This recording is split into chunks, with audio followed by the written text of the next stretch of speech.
नमस्कार। जम्मू कश्मीर के पुंछ से मैं आज माहौल लेकर हाजिर हूँ। ऑपरेशन सिंदूर 6-7 मई की रात को जो हुआ, उसके बाद पूरे देश में युद्ध जैसे हालात बने थे।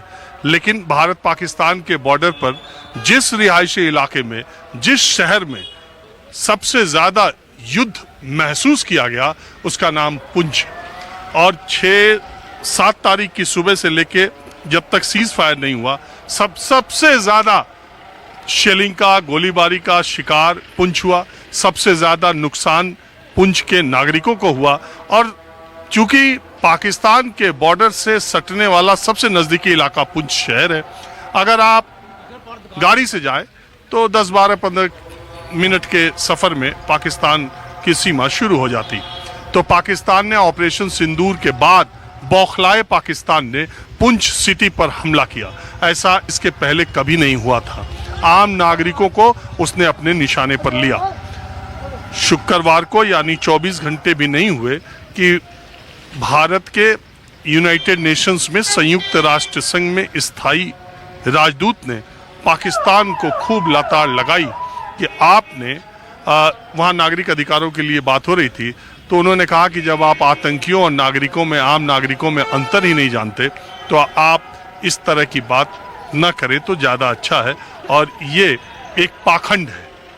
पुंछ के नागरिकों पर, पुंछ के गुरुद्वारे, मंदिर और मदरसे पर जिस तरह से हमला किया गया और पुंछ के आम नागरिकों को जिस तरह से निशाना बना गया, 14 लोगों की मौत हुई और ये सब आम नागरिक थे। और ये पुंछ का शहर जो आज सामान्य सा दिख रहा है, उन दिनों 4 दिनों तक शेलिंग का शिकार रहा और गोलीबारी का शिकार रहा। पूरे पुंछ शहर में ऐसे हालात हो गए थे कि ऑपरेशन सिंदूर के बाद वाली सुबह को, यानी 7 तारीख को सुबह, यहाँ पर इतनी भयंकर और शेलिंग हुई कि आने वाले 2-3 दिनों में पुंछ शहर का तकरीबन 80% खाली हो गया था। लेकिन अब जिंदगी फिर से पटरी पर लौटने लगी है।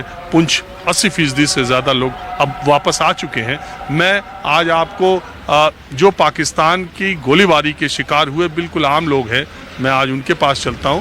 वैसे विपक्ष के नेता राहुल गांधी भी आए थे, लेकिन मेरा आपको मालूम है कि इस सियासत से परे उन लोगों पर क्या बीती, उन दिनों क्या हालात थे, मैं इसकी चर्चा ज़्यादा करूंगा। तो आपको ले चलता हूं मैं आज पुंछ के अलग अलग इलाकों में और दिखाता हूं कि युद्ध की विभीषिका से पुंछ के लोगों पर क्या बीती थी।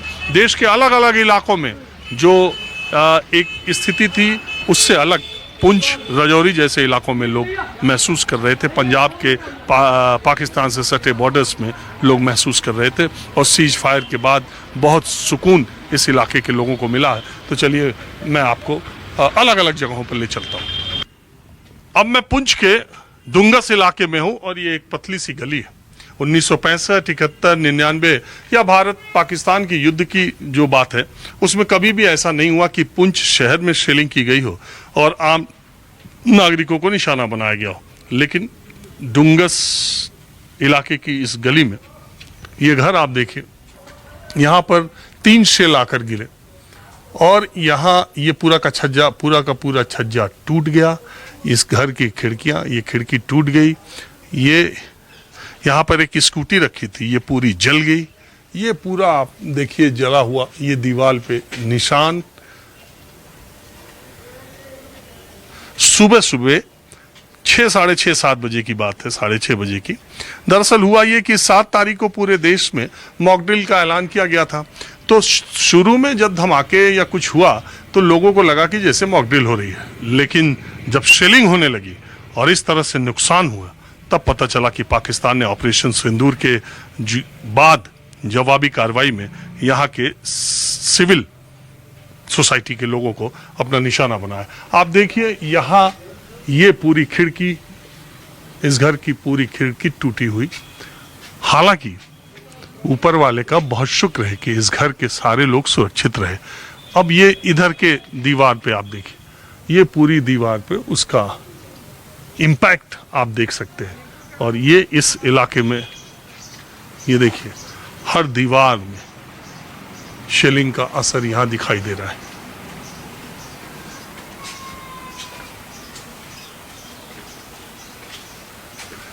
हर तरफ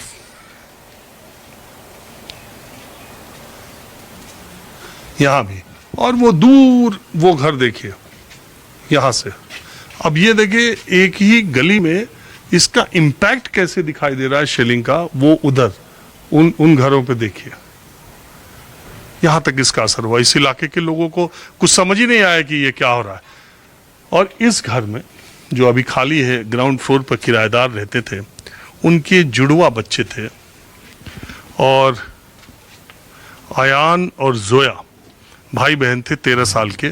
वो यहीं पर उनके पिता, उनकी माँ यहाँ पर थी उसी घर में। उनके पिता को भी बहुत ज़्यादा चोटें आई हैं और वो उन्हें बहुत दिनों तक बताया नहीं गया। मुझे पड़ोसियों ने, हालांकि कोई बात इधर कर नहीं रहा, लेकिन ऐसे विदाउट कैमरा उन्होंने बताया कि 3-4 दिन पहले ही वो बताया गया है उनको, और वो जम्मू के अस्पताल में भर्ती हैं। बहुत सीवियरली इंजर्ड थे, बहुत बुरी तरह वो खुद ही घायल थे। 2 ही बच्चे उनके थे, दोनों जुड़वा थे, एक अयान बेटा, जोया बेटी।